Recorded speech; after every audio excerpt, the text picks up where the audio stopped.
quick, I didn't know it was my sister's birth. I forgot it's my sister's birthday today.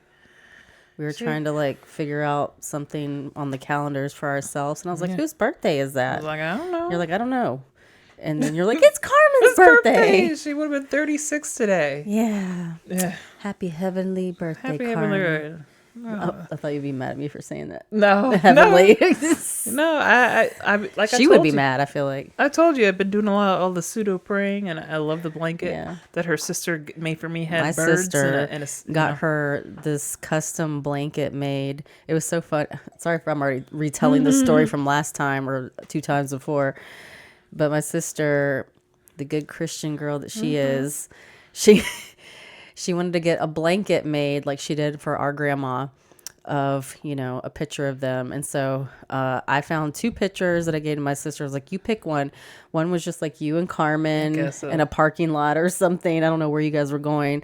You both look cute. To a drag show. And then the other one was at the drag show with the drag queen. Yeah. And I was like, these are your 2 pictures to pick from. What do you think she picked? Of course. My sister has been to a drag show at Lips. It was a drag Dolly Parton, so that would have been nice if she, that's okay. I knew she wouldn't pick the gay one. Anyway, so happy heavenly birthday, Carmen. Birthday. Got your little angel wings. I'll be getting her. I remember the 35th. I made her a cake. I got her like these. I guess they were trick candles, and she kept trying to blow them. I did all 35 candles. And she kept trying to blow it out. Oh my She's God. Was she mad? She was mad at you. It was like she's like, God damn it! I just want to eat the fucking cake. Yeah, I know, right? Oh my God. Yeah. Well. All right, Carmen. Okay, Carmen. Well, we for this episode is. This episode is May, and it is Asian Pacific Islander Month. So, although Carmen did live in China for a while, she did. Not Japan. Not Japan. This movie is Japanese. Still honoring you in your journey to China to an Asian country, Carmen. Am I making this weird? It made I had a lot of memories because we loved anime and manga, and these movies tell the same stories as the stuff that we watched. Okay. Because this is very cartoon like with the way they make them fight and stuff. Yeah. So yeah. Yes. Yeah. Okay. So this was my pick this Real month. Quick, where did you hear about it? This movie?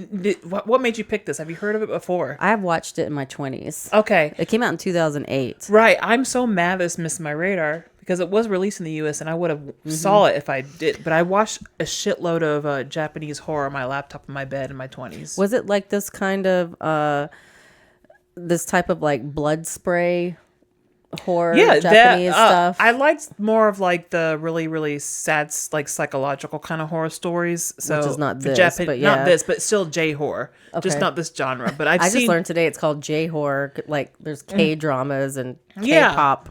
But I didn't know there was a J. I've seen so many. Like I can't even remember. I don't even remember how I heard about them because we didn't have like streaming apps. Like, hey, watch this month. So I just like. I don't remember where I found out about it. Know. It might. Yeah. Was Netflix around like when you could rent the DVDs back then in 2008? That might have been where I saw it. By the way, that was my last job with the W2. I worked at Blockbuster. The W2. When Netflix was on a mail-in DVD at the time. Yep, that's right, kids. It wasn't always streaming from your laptop or your TV. It was a DVD that you mailed in through Blockbuster. Was it through Blockbuster? It started through Blockbuster. I never did it through Blockbuster. Guess which one lasted. Yeah. Yeah. So this one is called Tokyo Gore Police. Rotten Tomatoes gave it an 80%. The audience gave it a 61. IMDb gave it a 5.9 out of 10. Letterboxd gave it a 3.4 out of 5. Not too shabby. All right. So this was like kind of one of the big ones from back when I feel like they were starting to do that kind of like blood spray, like blood geyser kind of like Kill Bill kind of movies. Although that's not when it originated, like this kind of like blood spray. I'll tell you a fun fact about that later. But for the summary plot of this movie, is in a dystopian Japan where policing is privatized and self-mutilation is so common it's basically an advertising niche. A mad scientist called the Key Man turns people into nightmare cyborg mutants called engineers. So the cops respond in the most reasonable way possible, forming a murder squad with swords.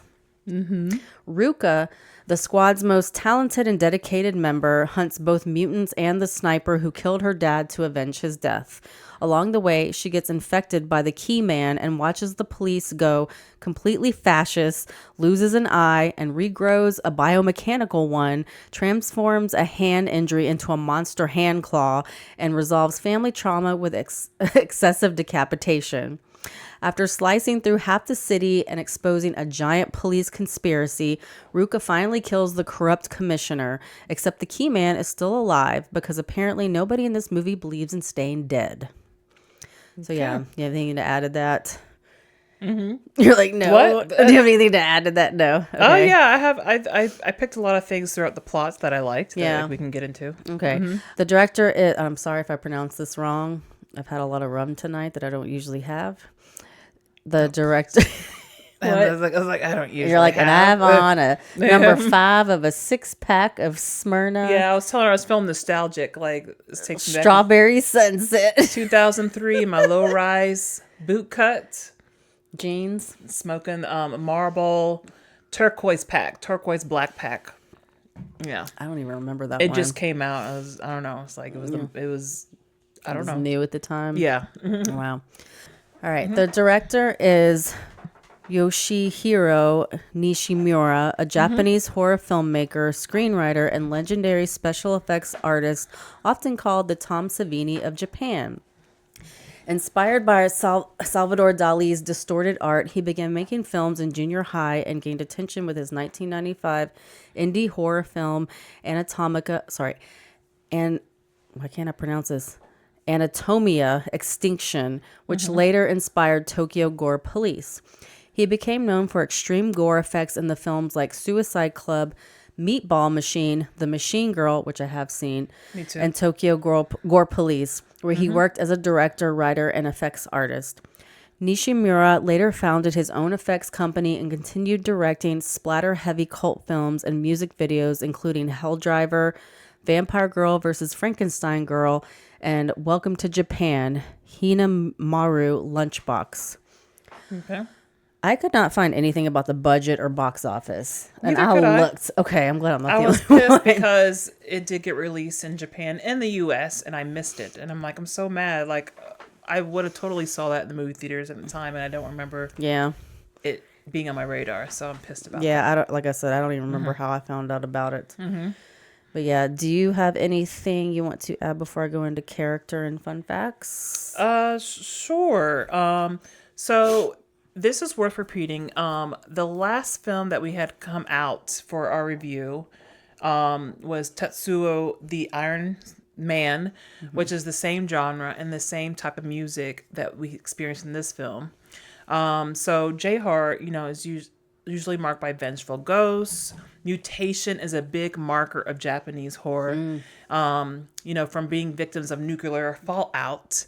So, the characters are often undergoing grotesque, uncontrollable transformations, which represent a loss of agency from personal trauma and the eruption of repressed emotions.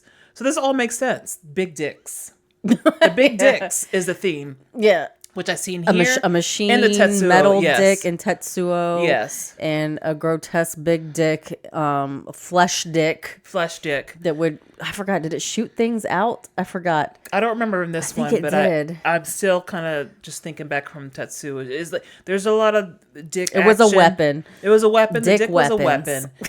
And I was like, oh, so this is where it's from to repress emotions, which are it literally said erupted. It's some body part that erupts. Yep.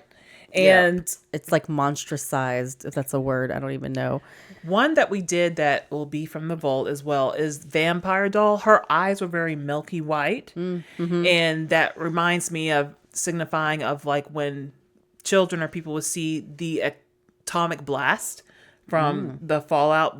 That's what happens to their eyes. Hiroshima and Nagasaki. Their eyes became white like that. Oh, so I didn't can put see that how together. yeah. So now I think about it, it's like her eyes were like milky white, and it must be like kind of representing that trauma that's so from. sad. I mean, that's a very traumatic thing for a country to go through. Yeah. Physical, cultural, all kinds. So, it's what we do best is make fun of it and heal it through art, and that's what it does here for this particular genre, J horror. So that's what it specifies on. Yeah. Good. No, good notes on that. So the music in similar fashion of our last review, Tetsuro, the Iron Man, which is about cyberpunk body horror, has industrial music, the same as this one. The composer is Ko Nakagawa, I believe. And his score is described as like harsh electronic sounds, metallic percussions, and It's very Nine Inch Nails to me. And industrial was coined by Monte Kazazaza. So basically it's called that because it aims to reflect a bleak post-industrial society. So industrial music is for industrial people. So I kind of imagine like very George Orwellian, people marching in long lines, to their industrial slop job, So that makes kind of sense. I feel like going to work every day. So Go was born in Sapporo, Hokkaido. Oh, like the beer. Yeah, Sapporo. Yes, when I go Sapporo. Yeah, when I go to Rusan's for some Rusan's for what do you call it? Yeah, some for sushi. sushi. Yeah, Sapporo there. Yeah. So he was born there, and he's done music for other J horror films like Mutant Squad Girl, The Machine Girl, The ABCs of Death, Meatball Machine, Kodoku, and this film is his most notable. And I think he does a great job matching those like electronic textures and rock sounds to match the hyper violent visuals that we see for this movie. Yeah. And it also features songs from Haha Melon, songs like Butterfly Graveyard, which has that nice like, chick garage band feel. And I don't know if you remember, like back then we didn't have the interwebs to like learn about all these types of other music. You couldn't Shazam it. But there was in the 90s, I remember there was like a few Japanese rock bands that they played on 99X.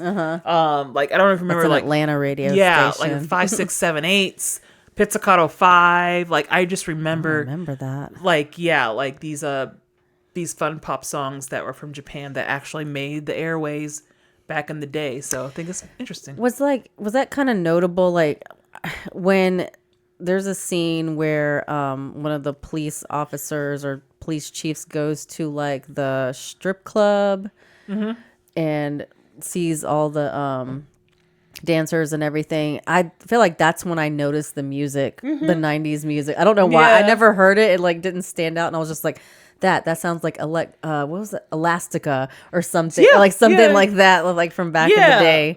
I was just like, yeah, I remember this now. I totally forgot about that sound. She this chick band in conjunction with him working the score to have those moments. And it's just like Tetsuro because at the beginning opens with like a saxophone, like, sock hop. Yeah, I remember that. Sock hop? That's what I call it, a sock hop or whatever. In Tetsuro? Yeah. And they open this like 50s movie. sock hop music? Like saxophone. Okay, yeah. So I have some of that in here. That's neither here nor there.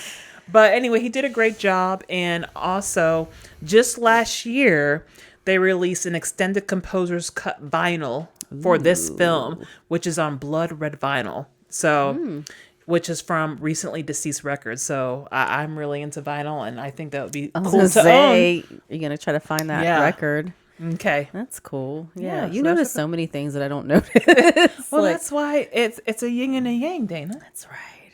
I'm like, I'll notice the gore, and you'll notice the music or something. I don't know. This goes with the budget. I really wanted to find out what the budget was for this film, especially with like all the special effects and all the blood. Because they went heavy on blood, prosthetics, and blue-green scaring effects. Most of the budget was dedicated to the elaborate like chunk spewing, practical effects, and the CGI they did use was really good. It reminded me like the same of like Miss CGI, like just this around the same era as far as From The Mist, is that what you said? The Mist came out probably around the same time and had equally as good. I don't even remember. I just remember the special effects that I would say. I have a thing about prop failure. Did you have that? No. Oh, okay. So actually, I did read something about it, but I didn't say anything about it. So the reason I know this because my brother loves like the Samurai 7, all of like old Japanese samurai films. So you'll notice in the movie there's just like blood fucking everywhere, spurting out like very comically. And this all started from a film. So from a film called Sanjuro. And the final scene, which is an epic, battle scene, it's a very slow build up. And the pressurized hose too broke, releasing all this massive, amounts of fake blood. So the director at the time loved it so much he kept it in, and that became like the standard for action films because it was such a cool thing. Yeah. So because of Sanjuro, like that's like the norm From for 1962. That. Yeah. It was like influenced the birth of the splatter genre in horror films. Yeah, like you were saying, the prop-filled blood compressor, it was supposed to be like a slow drip, but like something broke and it just like spewed out. And the website I found, I think it was Collider. I think it was them. They had like a little clip from YouTube on it so you could actually see it. Yeah, it wasn't it as magnificent as I thought it was going to be like for. Well, no, but it was the first one and it was an accident, Prior to that, the build up to the kill, there's like 60 seconds it's of like a silence. stare off. It's a stare off so to happen right after just this long, like, good build up. Yeah. I did read that the blood was made, like the little recipe was chocolate syrup mixed with sparkling water. And it was often used as fake blood in old black and white films. And it was also famously used in the shower scene in Alfred Hitchcock's Psycho. Nice. Yeah, like you said, the director was Akira Kurosawa for Sanjuro, 1962. He fell in love with that effect so much he kept it as it was. Not knowing he was going to influence the birth of this whole genre. Yeah, I'm not a filmmaker, but I'm sure, as Bob Ross says, like, happy little accidents. Happy accidents. Is that what it says? Happy little accidents. Or I don't know if that's what we made him to say. No, like, no, people that's what afterwards. He says. Happy little. No, I feel like that'd be.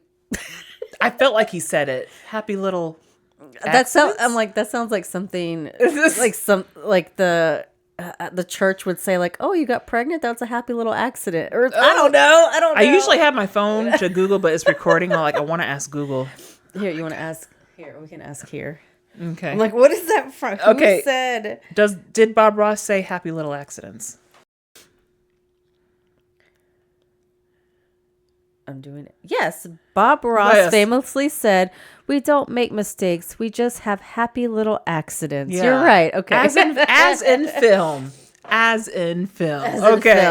Not getting knocked up by accident. Okay. Like I thought. Okay. Yeah. Good. All right. So on to characters. You got anything else to say? No. Okay. Our main character, Ruka, is I'm going to say her first name horribly because I've never seen this name before. It's spelled Eihi, Sheena with 2 I's. Mm-hmm. How would you pronounce that name? I don't know. Give it a try. Okay. I have it. Eihi Sheena. Yeah. Eihi Sheena. Yeah. No, I'm sorry. Oh, Eihi Sheena. Why am I doing that? Oh my God. Don't. Hey, you know what? I wore a Japanese shirt, so what am I doing? I don't know. I don't know. This probably says like chicken fried rice. I got it at Marshall's. I don't know. That was such a. Oh my God. Remember the trend? Like I had a Rocky Horror shirt on earlier, and I was like, no, that doesn't make sense for a Japanese movie. So let me just get this old hoodie that I have. And I have an anime. I know there's someone out there artwork on it with a Japanese, character tattoo, and it doesn't say what you think it said. Yeah, they know. Yeah, I would love to know what you got on you. Yeah, it's like white man gets whatever. I don't know. White man paid me. Yeah, something. Wow. Yeah. They would do that to me too. I don't know how to say her name that. is maybe Eihi Sheena. Mm-hmm. She was born in 1976, which I couldn't believe in 2008 she looked that young. But she's Asian, Asian don't raisin. That's not 2000. Yeah, that's young. That's still young. Is it? 1976 and 2008. She was almost 30. She looked like a teenager, though. Yeah. Yeah, I know, but she looked like a teenager. Anyway, a Japanese actress and fashion model from Fukuoka. She rose to fame in 1995 after modeling for Benetton. I don't know if that was United. Remember United Colors of Benetton? No? Okay. No, I don't know. Your what is mom that? had all the purses and the modeling and stuff, so I thought it was like my mom. I don't know. She's. I don't know. She would know. Benetton. I'm assuming it's that thing back from like the she Cindy models Crawford era, I guess. Okay. I don't know. And representing Japan in the elite model look 95 competition before continuing her career in magazines. She made her film debut in Open House and released a photo and poetry book titled No Filter, Only Eyes the same year. Internationally, she's best known for playing Asami Yamazaki in Audition and Ruka in Tokyo Gore Police. Mm-hmm. Do you have anything else about her? No, just the cool movies you see in Vampire Girl versus Frankenstein Girl. I want to see that. I want to see that too. Yeah, I saw the little preview Driver. for it when I was doing research. Like really? the video came up. I was like, that looks cool. Just the title alone. Yeah, even like this one clip where like she was. I don't even know which girl it was at the time because it's like I don't know if it was Frankenstein Girl or Vampire Girl, but like she had like her mouth got big or something, and she took a chunk out of this guy's neck, and it was just like. But it was at night and the lights were on. I don't know where they were, but like she was just like. Yeah. The spray, it was like raining pretty. blood. Yes. It was so beautiful. I was like, yes. I know. Bitch, yes. By the way, what would you describe her character as in this movie? Yeah. She's just, I love how she's never really talking. She has a lot of inner dialogue. I thought maybe it was from trauma from her dad dying. Yeah, so I did too. She didn't want to talk much, but when she does say something, she has something fucking to say. Yeah. And I don't remember what those things were, do you? Yeah, like, molestation is assault. So like she drags some guy from the alley. Yeah. Some guy touches her butt on a train. Yeah. She takes him out into an alley. Yeah. And I think decapitates him or something. Assaults him back or cuts his dick off. Yeah, something. And she says, yeah, molestation is assault, is an offense, so you deserve to die. It's like, I'm not really that guy. It's like, oh, yeah, when she like dragged her, he was like, no, that was somebody else. Like, right. No. It's like, how did you even know what she's talking about if you didn't do it on a crowded train? I remember I looked at Wes in there and I was just like, God damn it, I wish like this was like permissible in the U.S. now, like some asshole grabs your ass or grabs your boob on a train or just in a crowd, and you could just like grab him, snatch him to the side, and fucking kill him. I don't want to kill him. I just want to. No, I just want to maim them so they don't do it again. Like just cut the weapon off. I think it should be eye eye for an eye. I think touching an ass does not equate cutting the dick off. Yeah, not that. No, You know I would what I mean? just like cut the hand off or something. Yeah, eye for eye. Yeah. Like my situation, I would have had their hand cut off. Yeah. Whatever.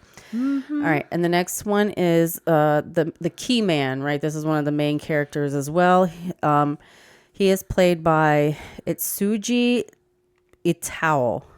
Itao. He is actually a comedian and actor who is a member of the comedy duo called 130R and has been in numerous Japanese films and television shows since 2006 until this year, 2026. Yeah, so the key man, as she described in the plot, is the engineers. They're the engineers. He's the mad scientist. He's like the head who starts all the engineers. Yes, there is this key-like tumor that is implanted in people. I don't understand. Sorry. Go ahead. And implanted in people. So when there is an injury, that injury turns into actually like a biomechanical weapon. Mm-hmm. By the way, I don't know if you want to get into this. Like the key man tells a story of how he became the key. Yeah, like he tells like why he is the way he is. I just have a question though, because like, all right, so Ruka is working for the police, right? Because she's a great engineer hunter. Like she can just like, they have a call for one. They find one on the street. They call her in. She fucking kills him. She gets the key out. Or no, she cuts him up just right or whatever. So their medical examiner, their forensic pathologist, this weird old hunch guy. Yeah, like it. Yeah. So he looks like an engineer. You know what I mean? Like he's like this fucked up He's able to identify these engineers. engineers. He doesn't know where to find it. Because they puts it in different places in people's bodies. Well, that's his job, right? To find it. Yeah, but the thing is, this key is a piece of flesh. Yes. And it looks like any piece of flesh that could have gotten mangled in the kill. So I'm just like, then like the one that he puts together is like 2 pieces of the key. I'm like, that could have been a ligament from your ankle. Well, it looked that pretty. It looked like a nice key to me. not to me, not to me. Yes, I was just like, how did you put that to? How did you know where the key was? That could have been part of your ankle, part of a kneecap, like anything. Anyway, I had a hard time with that one. I know. I'm thinking too hard about it. No, but I got it. It was a weird concept as far as, I don't know if you want to tell the story how he became the engineer, key man, or whatever. Oh yes, yeah. So originally we do find out, which if you watch the movie, obviously you find this. When he turns, okay, so he encounters Ruka, right? And she ends up slicing him with her sword, cutting off like this part of his head. And he, blood sprays everywhere, the blood shower. And then he turns into this brain head thing with 2 telescope eyes. Gun barrels for eyes. Right. Oh yeah, That's and he his shoots mutation. little daggers of flesh at her, and he eventually gets her where she is immobilized, and Ruka is a cutter, like we mentioned. Like self-harm and suicide is like a big thing, like a common thing in this movie, where like you'll see TV commercials where like they laugh about it, like, haha, we're a family and we're cutting and killing. I thought it was very clever weird. that this dystopian future, all the commercials, some that you probably like, where you can virtually, like with the Wii, kill, a person who may have killed someone that you loved. And, buy fun little cutters and cute little shapes and sizes. Cutting is fun, and it feels good, and it doesn't hurt. And it reminded me of the PSAs of like Reno 911. But I don't know if you ever watched that.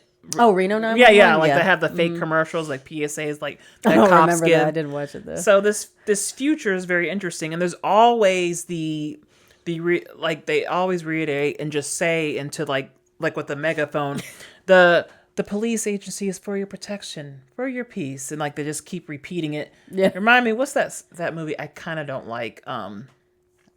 With It's the Future. Is it a horror movie? No, it's sci-fi, where there's robot people, and they don't know they're robots. Why can't not Westworld? You know what I'm talking about? The head, the guy. Give me another clue. The guy who played Luke Skywalker. No. He wears an earring and he's married to. Why am I talking? Hayden Christensen? No. He's in all the Harrison Ford. Ford. Okay. Harrison Ford's in this movie. He plays like It's Han Solo. Yeah. What he plays a robot. He plays a cop in the future. Okay. And his job is to find. RoboCop? No, this is true. I'm sorry. This is horrible. No, we don't know nothing about movies. When the camera's on, I don't know. I know. I'm like Harrison Ford, dystopian. DYS or DSY.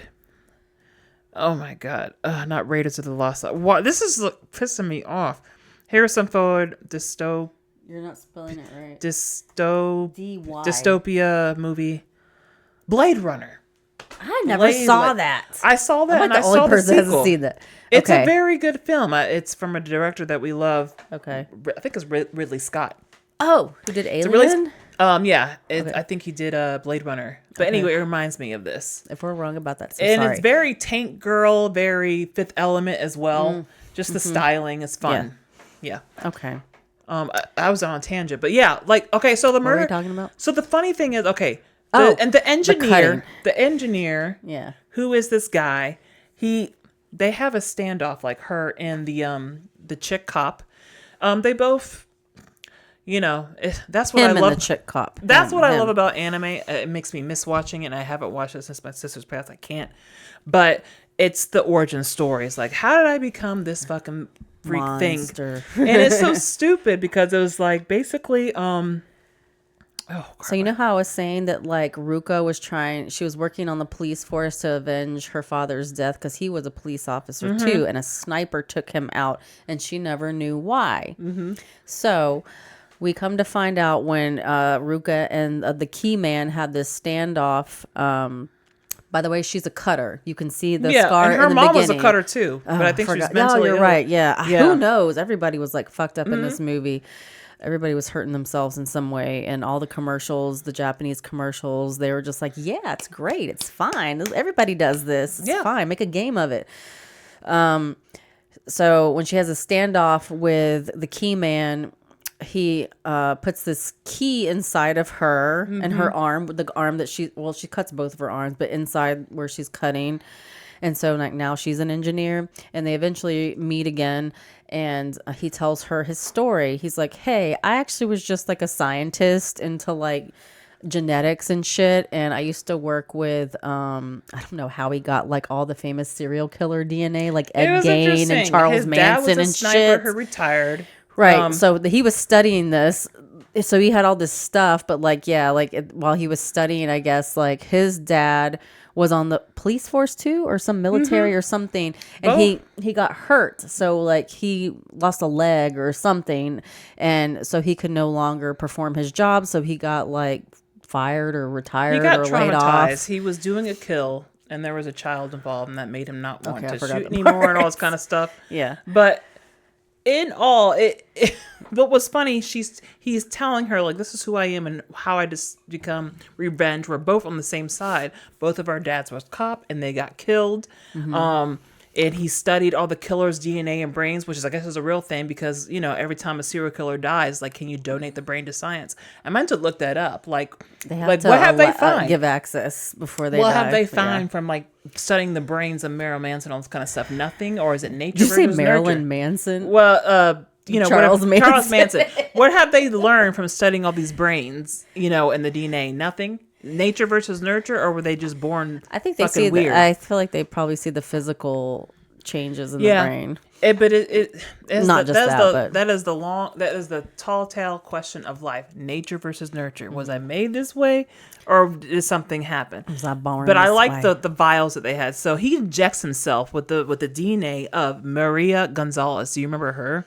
I didn't look her up. I forgot. The cocaine queen? That sounds about right. She was pretty vicious. I don't think that's right. Maybe.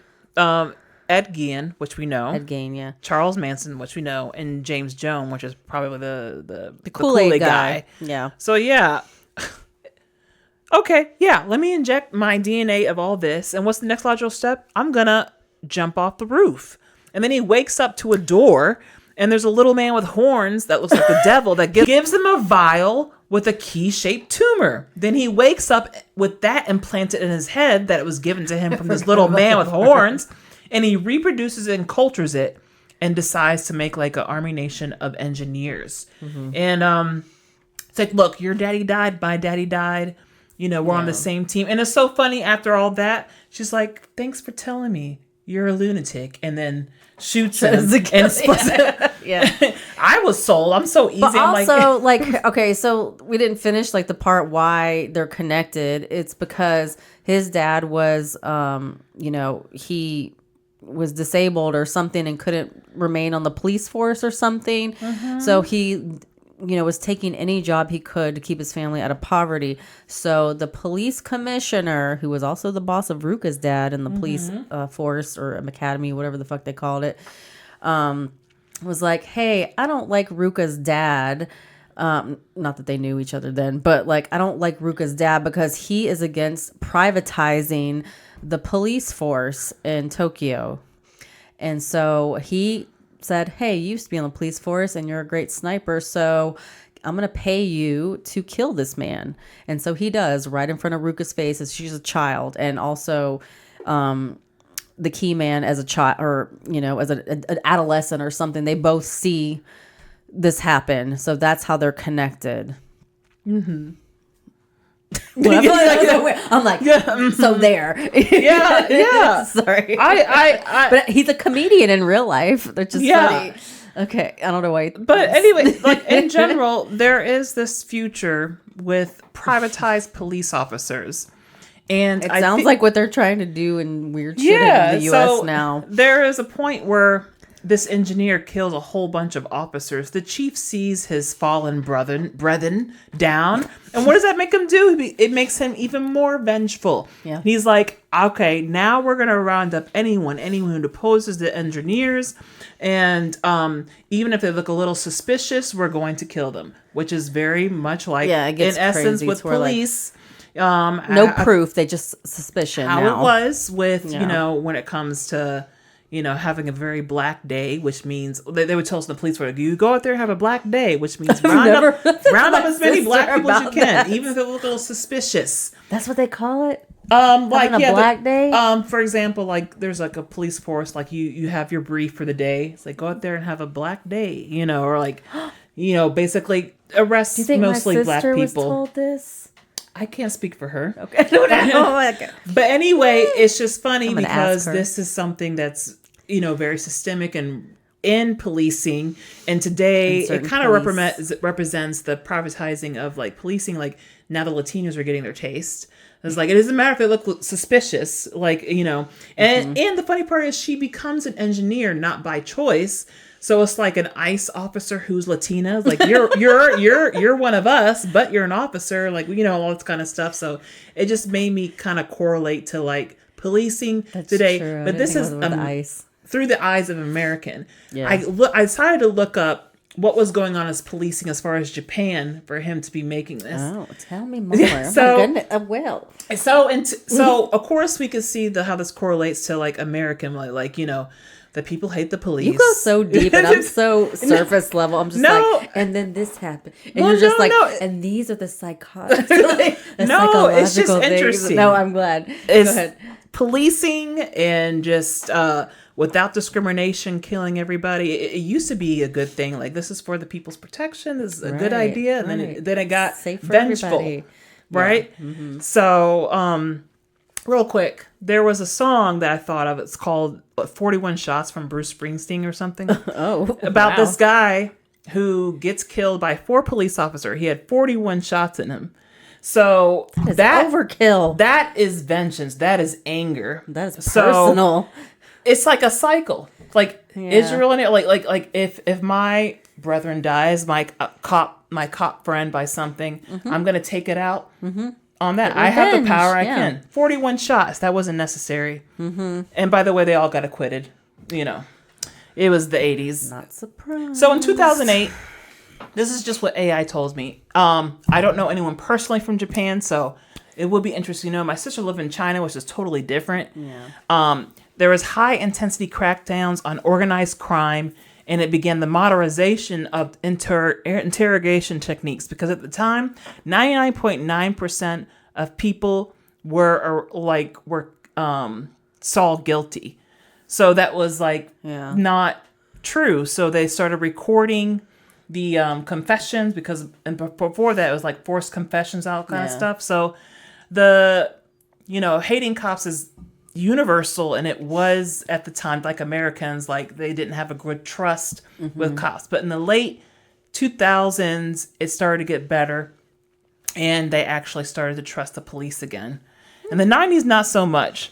So what we have here is the First Amendment, which is the freedom of speech. And I wonder, like, if you were in Japan, could you have the same right? Because in the movie, you see people protesting and stuff. I was like, well, what's their freedoms like there? So our First Amendment right is called the freedom of speech under Article 21, which is their constitution in Japan. So in Okay. Japan, that gives them the guarantee to freedom of speech, assembly, and association. So they were able to protest and say bad things about policing, all that kind of stuff that you do see in this movie. So I never lived in Japan, and I always wondered, well, what's it like growing up, and how do the public feel about police, and can they say something about it like we do Right. here? They But- speak freely on it. Pretty really on it. So I was like, okay.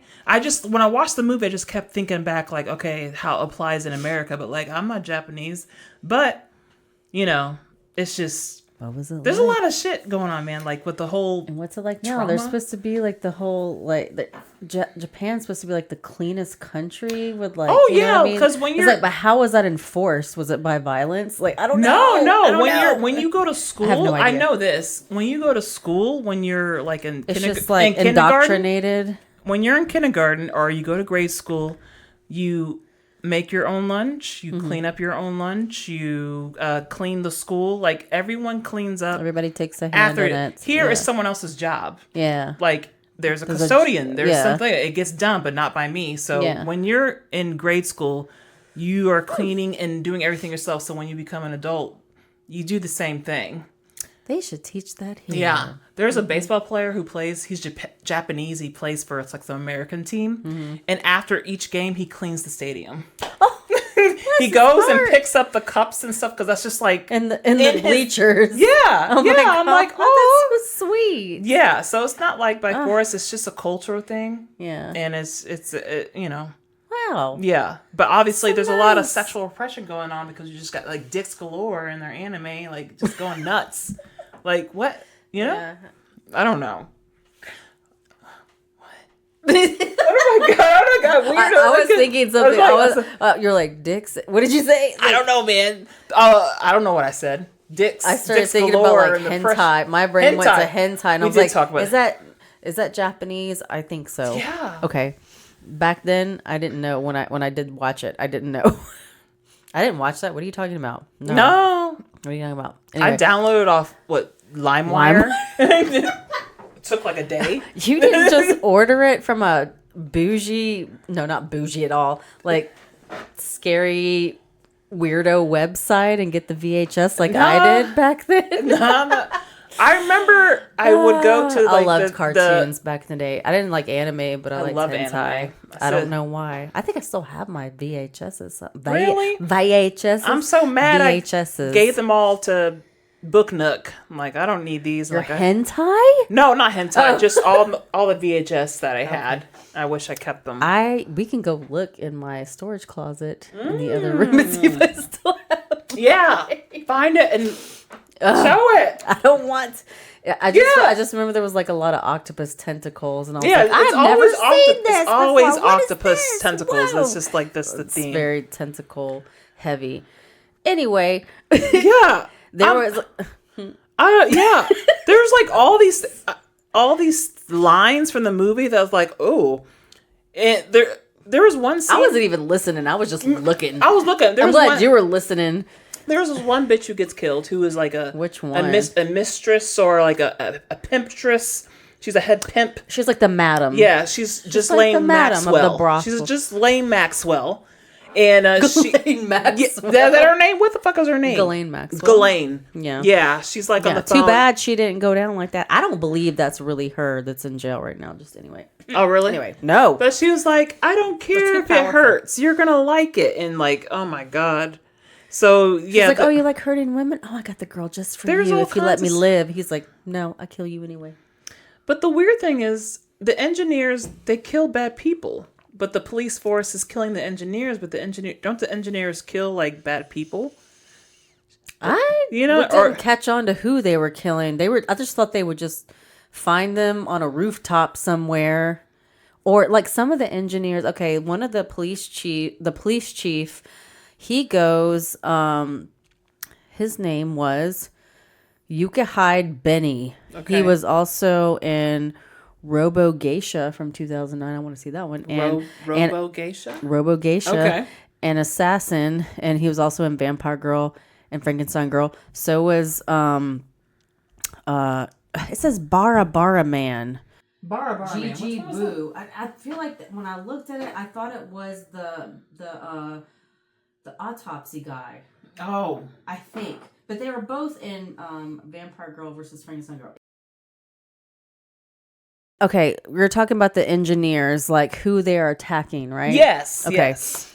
Like, is there a pattern? I don't think so. Well, I thought so at first until the Tokyo police chief officer, he goes to like a strip club.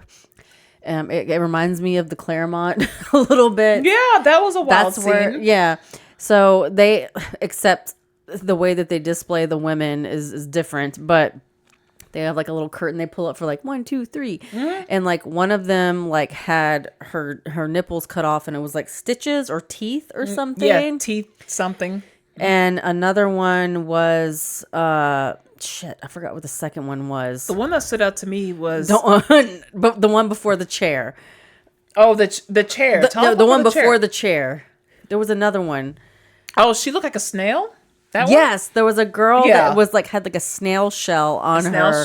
And it was very, very disturbing. Yeah. So I didn't realize till after I was doing my notes that they were all actually engineers. Like on display at the strip club. Yeah. Like and the police chief was into it. And I'm like, are you supposed to be killing them? But he's the bad guy too, the chief. He's the bad guy too. Yeah. So the third girl that they show at the strip club, it's not even a girl anymore. There's no head. It's like her body is stretched out over a chair, and it's still alive. And they have this little like, what is it called? It's like a peace lily flower or something over her. I thought it was an orchid. It's not an orchid. It's like a peace lily covering up the actual vagine. Yeah. And everyone's like, ooh, you know, she's this headless thing, and then she fucking squirts. She's peeing all over the people. She's squirting. I don't know. I mean, she's peeing. I thought it was she's piss squirting. play. I thought she was like, apparently, and they were eating it up. Yeah. Apparently, according to science, it is pee, but it's not pee, but it's pee. I don't know. That was the most disturbing to me. It's just like, oh, somebody wants to take that one in the back room. She's just stretched out on a chair with no head. No head. She's just. No. Some are into it. Some are like, you know, pain is pleasure, pleasure is pain. But like, it was interesting. And also the police chief, I can't let this go. They have carvings on their arms. No, not the police chief. The girls. Yes, the girls. He had I guess we'll call it a gimp. A gimp or whatever you call it. Oh, okay, sorry. Yeah. Okay, this is a fucked up part of the movie that you probably saw too, which Ruka has a birthday in this. I don't know how old she is, but she goes to the police force and they all surprise her. She thinks she's going to be attacked, but then she finds out it's like the police commissioner, the actual bad guy of everything. It makes perfect sense. You get it. Yeah, but she just sees his silhouette. It's weird because like the building they work in is just like this empty parking deck looking thing. Yeah. And he comes, like you just see his silhouette and he has on a leash. You think it's a dog, but it's like this gimp.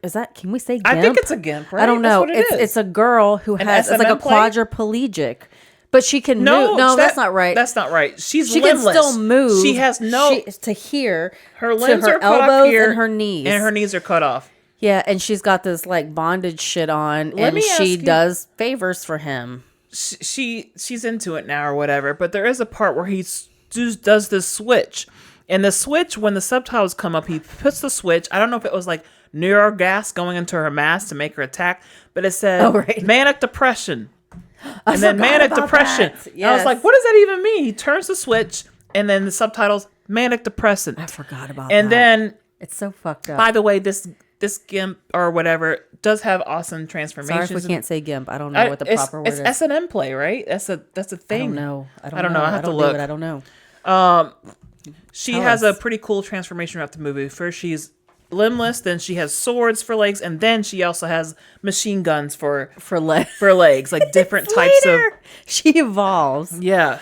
So anyway, like it's crazy because like the police force is like they're supposed to be out here killing these engineers, but they're going to strip clubs where the engineers are there offering sex, you know, as sex workers. And anyway, there's this great scene where, you know, the police chief goes back there and the girl ends up biting his dick off, and you see this glorious spray. And then he tries to kill her, and her legs turn into like this alligator. Yeah. Jurassic Park mouth. That's her mutation. T-Rex mouth, which I thought was great because she's just like crab walking with her legs. Yeah. Just chomping and clomping and it's gross. And it's gross. I hate hair, so there's a lot of like hair over the guts and the brain. I hate hair. Thing. Yeah. Oh, by the way, gimp is a gimp suit. It's a full body bondage garment, typically made of Oh. leather, latex, or PVC, used in BDSM to objectify or submissively restrain the wearer, often reducing them to a toy or a doll. So that's pretty much it. Okay. A Well, gimp I don't feel suit. so bad then. Okay. It's a gimp suit. It's a type of suit in BDSM wear. So we got it right. Okay. Okay, good. Yeah. Okay. Anyways, it's all fucked up, and then we don't really know. It seems like Keyman dies, but he doesn't. So they kind of promise a sequel. But I looked up, and there's There's really not a one. film to signify, There's not because one. he's alive and his assistant, or alive at the end or whatever. Yeah. Yeah, sorry, I'm acting weird. I don't know. There's so many scenes that are just like, Yeah. They're the what do you call it? The guy who's the morgue guy. What is his job called? He's like a medical examiner. The medical forensic examiner. pathologist. I guess he becomes an engineer too or something. He has a 6-barrel fist launcher Oh, right. that retracts, and they're all they have fists in all of them, and they all release and go like this. like flicking you off. Flicking you up. There's 6 of them in a barrel, like this. Just imagine 6 of these, like that. There's 4 here, but it just boom, boom, Yeah. boom, boom, boom, and it retracts back in. Yeah. So And then they sometimes turn around. I bet it was like, oh, there's a pole, and I'm gonna change. like, I'm gonna change the direction. The erection. Not erection. The direction. The direction of the erection. You know, Right. and like yeah, yeah. This erection. It looked like a lot to film. Like It looked like stop I motion loved- or something. Like, yeah. how did they do that? it Like had it a was lot of CGI. close running and hand shots. Yeah. Whatever I'm not a filmmaker. You know, you filmmakers, you Yeah. know what it's called when you run around with the camera and it shakes. But there was a lot. But I think I talked about the stuff in the scenes I Yeah. want to. I don't know what else you I just have wanted a to say. couple of fun facts, Okay. and then likes, dislikes. Sure, let's do and then the review. So, Okay. a couple of fun facts from IMDb. It was shot and completed in just 2 weeks. No way. Good for that's what I guess they the post said. edit probably took a while. I Maybe. don't know. No? It Had says to. shot and completed. No, I assume that's fucking- everything. that is impressive. That's great. They're Wow. hard workers. Well, you know, they're Asian. They're probably They're just smart. like, you don't sleep. They You smart. just, Yeah. I don't know. I'm kidding. Our good friend Shannon, I remember she said she didn't sleep for 2 days. She's like, a war happened. I didn't even know. I was just we're working on a film. Oh my I think God. we're at war. So they came up with the idea of the brothel when he visited a go-go bar in Thailand. I'm like, what kind of brothel was that? What kind of I engineers regret did they it. have there? We wanted to go see Lady God. Boys, me and Carmen, when we were in The Philippines? no, we you were in went to Thailand. too. Yes, Bangkok. We were in Bangkok. Bangkok, and that's like Lady Boy capital. And we didn't go because Rafi was with us. I didn't want to freak him out too much, I guess. Aw, but that it's like sucks. I regret that we didn't go. Yeah. But we did Would've buy been a great. package. You know how like you buy like a what do you call it? Like a tour. Like okay, you pay this much and we'll pick you show up. you the things. And it's like, take you know, we there, just yeah. gave this man in the alley our money. Is he gonna pick us up? We don't even know. He did, Yep. but like it could have went down like that. Yep. Like we just I was in paid Mexico for, and did a thing like you know, that too. We're just he like, could not come back. I hope when we go through the next road that they're going to Gotta- be there there. and meet us at the gate. yeah, like you said, let us yeah, in. It was Yep. all right. But I was like, wow. Okay, it worked. Yeah.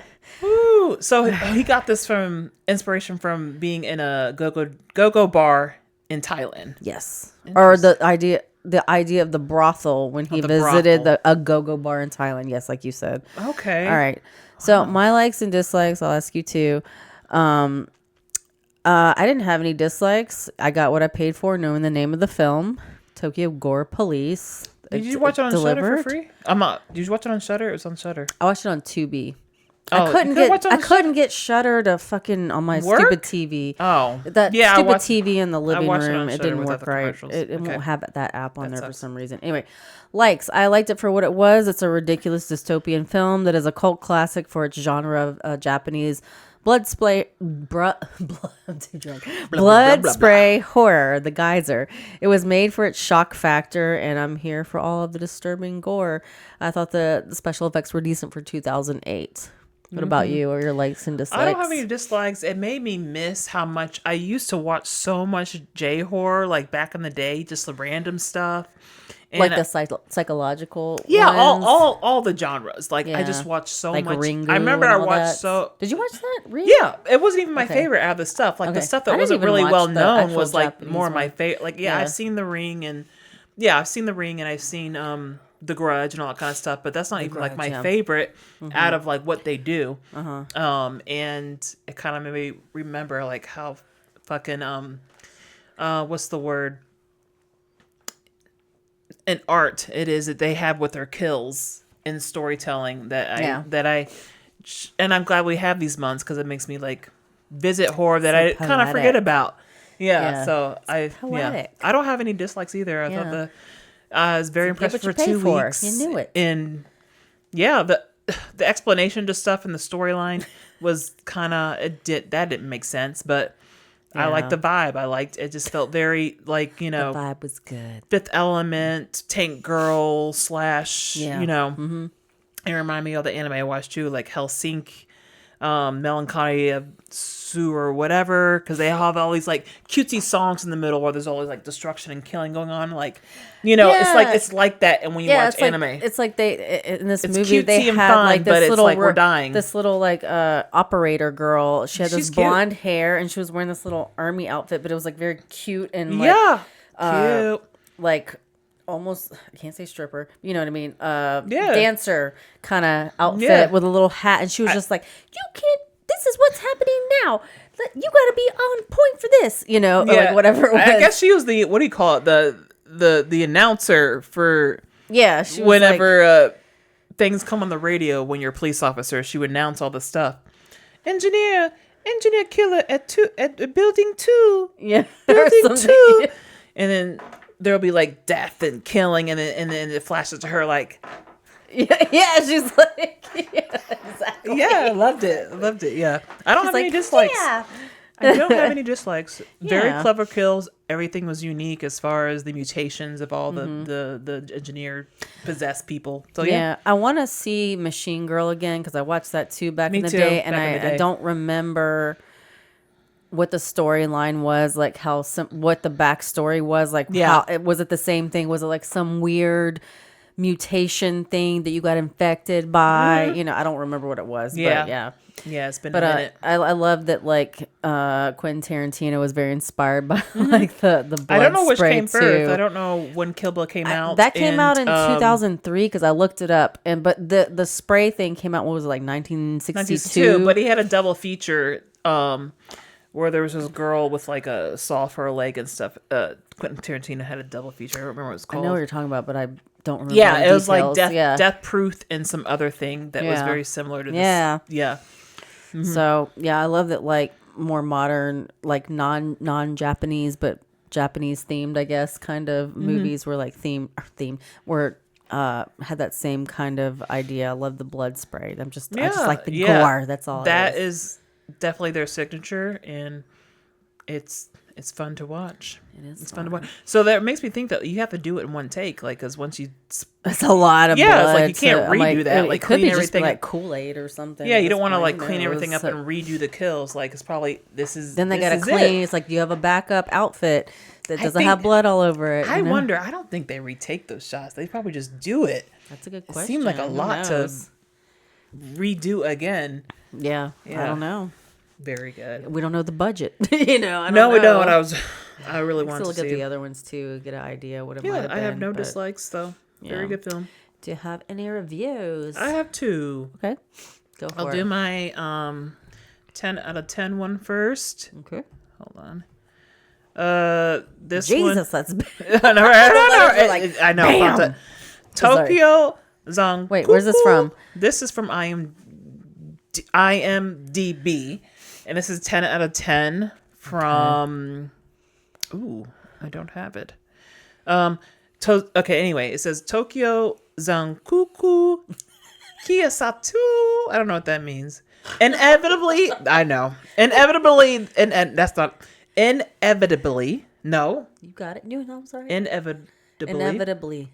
This will be compared to The Machine Girl in most reviews, but that's a bit unfair to this film because despite all the gore and bizarre plot points, this film is a lot different from that film, and it's also a lot better. No matter what anyone says, The Machine Girl was really just an overblown, gory comedy. This one, while boasting some really clever and hilarious parts, gotta love the fake television ads, including one with the killer Wii game, is way darker and more serious and actually has a way more involving storyline, especially in the second half. It is also a bit slower and more character driven. While this approach may turn some people off, it makes this film feel more real, more vibrant, more cinematic. It makes it way more rewatchable. None of it was boring. Rewatchable. None of it was boring in the least. Of course, in fact, this is one of the most entertaining films I've ever seen. What? Surreal and ultra violent and special mention has to be made to whoever did the soundtrack. A great film for any occasion. I loved it. More energy and great original ideas than most any films I've seen come out of this past 5 years or so. Wow. 3 people found this helpful. 3 people did not. Oh. Okay. So that's my positive review. Yeah. All right. Yeah. All right. I have a 5-star review from Letterboxd. Ooh. This is by Dari. This is from last year. I'm not gonna lie, this shit was so ass. Nah. And then I have a good one, a 5-star. You make it feel. I know. See, you do better. And then there was a 5-star review by Adam Putra. Never raise a baby lion whose father you killed. Forgive my old self for not liking this film, y'all. In these grueling times, we need to see something absurd, gnarly, and blood-soaked body horror action that never recognizes embarrassment, doesn't shy away to showcase limitless gore and flying limbs to the air. The contents are fucked up. Alligator pussy, cock-blasting shotgun, chemical water tits. The substance could never. A movie that gives 0 fucks about what people are going to say and enjoy that nasty entertainment. I don't have much to say because I laughed so hard that I cried and my stomach hurts. Rewatching this hits different, and my old self who hated fun wouldn't get it. This is proof that cinema has no limits. More gore coming soon at the end. Has been 17 years, and I will never rest in peace until I get that sequel. They had 54 likes. I don't get this was from last year. The new me. I know. I don't know. They're fun now, I guess. The old me would have hated, but the new me. Okay. Interesting. Okay. All right. Do you have another one? Yeah, I have a 1 out of 10 from IMDb from Beelzebub Azelzel. Just plain stupid. I like the Evil Dead series. I can say that I didn't mind zombie strippers. I don't mind gore or violence or movies that are pointless. Frequently, I like movies that get a rating of 4.5 out of 10 or something like that, but this is easily the stupidest movie I've ever watched from start to finish. Those familiar with the infinite monkey theorem know that the infinite monkey theorem states that a monkey hitting keys at random on a typewriter keyboard for an infinite amount of time will almost surely type a given text, such as the complete works of William Shakespeare. If this is the case, then it took 2 retarded monkeys about 5 minutes to finish the script. It's almost like a 12-year-old boy with the extensive knowledge of fetish society wrote a comic book, dialogue and all, and it was magically made into a movie. The humor isn't humorous, the story is weak, the gore is over the top, but not even in a funny way, just stupid. It's almost like a 12-year-old with the extensive, just stupid. To the part. I wish I could say that something was lost in translation, but I just don't think that's the case. This could have been a cool video game or something, but it's really just a waste of time. 17 found this helpful, 18 did not. You're outnumbered. Yeah. All right, I have a 1-star, 1 out of 10 from IMDb from mhorde 2018, titled Worthless. Along the line of The Machine Girl, Frankenstein Girl, etc., is this corny, boring, lame film. The story is crummy. I've seen better special effects after taking a dump in the toilet. Horrible in every way. Why did I watch this entire mess? Can't give an honest review without an honest view. And I have one more 2-star review from IMDb by BK Rouser 813111064. Gross and unnecessary. Knowing the title won't prepare you for the sheer amount of fake severed limbs and blood that squirt and drench everything within a 20-foot radius. Somewhere in Japan, there is a Kool-Aid factory that's missing more than a few shipments. Is there a Kool-Aid factory? I don't know. Is there a Kool-Aid factory? There in might Japan? be. I don't know. Did y'all drink Kool-Aid in Japan back then? I don't know. Bust through the wall. Boom. Like, That big old. Anyway. there's gore, and then there's Tokyo Gore Police, a film so gross, and it's the adult equivalent of having a child age bully stick your head in dog poop and force you to take a big chomp. Wow. In fairness to such a film, I'm not a big fan of blood, guts, and gore in film. At least not gratuitous amounts of it. I say this so you know where I'm coming from, but in addition to being language and violence, the film is also just plain stupid. The characters are stupid, the plot is overly complicated, and the concept about a mutant hunter becoming the hunted has been done before in better films. You may be a big-time fan of wretched horror like this, so therefore you aren't swayed by whatever petty insults I can lob at this bomb. Just keep in mind that if you decide to watch it and despite its crudeness and you enjoy it, you may need to seek psychiatric help. That or start taking the short bus to school. Burn! Wow. So my review had retarded in it, and so yours talks about a short bus, and mine talks about monkeys hitting keys, and So there there you was have so it. much,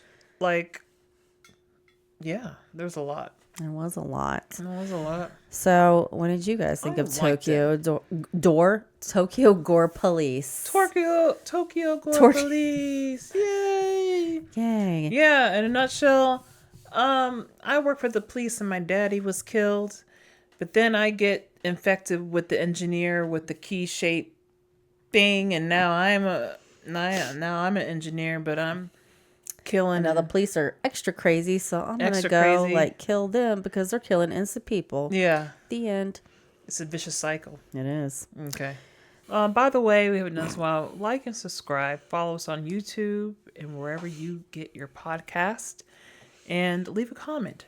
If you Yes, have it helps anything the algorithm and everything too. So, like, if you have anything The to say to engagement. what we talked about in this podcast, or even a correction or something to add to, If you want to to argue all with us this- about it, yeah. that's fine. yeah, we can take it. Leave a. Unlike comment. Raphael. Oh yeah, he doesn't. He quit the podcast because he did not like. When we did the Black Cat from whatever, I don't remember while what ago. year it was too, but it was like an old black and white movie. One person made a comment where they just, because in his little piece he was saying something about black and white films, and somebody, they didn't even argue with it. It was just like an opposing thought. He Like, said, "There's so many good black and white films. How could you not like black and white films?" I don't He think lost they his mind. understand that he was serious. He wasn't kidding. But yeah, the he's like, fact "I that can't somebody take had it." an opposing thought, It's like, I can't take he it. lost it. But He couldn't stand the criticism. It wasn't even criticism. It was just a discussion. that's That's why Raphael's I guess I was just like, how could you? It was basically, how could you not like black and white films? But So it's also in text, like you said. You can't tell the tone. Well, But either way. they both didn't take it well. No. The Especially commenter Raphael. or Raphael, but it's been fun re-listening to his His takes on everything. now that we're re-releasing one from the vault every month Yeah. from back in the day when he doesn't give He did two commentary. shits. Yeah. Mm-hmm. Okay. So, but we'll interact with you and we'll talk about it in the Yeah, comments yeah, if you and like. I won't- We can handle it. All Hey. right. See you on the next one. On the next one, happy accidents. Yeah. Okay. Like, I did something that was maybe a little offensive. What are you doing? Finger gun? I don't know. I got you. Pew pew pew pew pew pew. Tokyo Gore Police. Ha ha ha ha ha.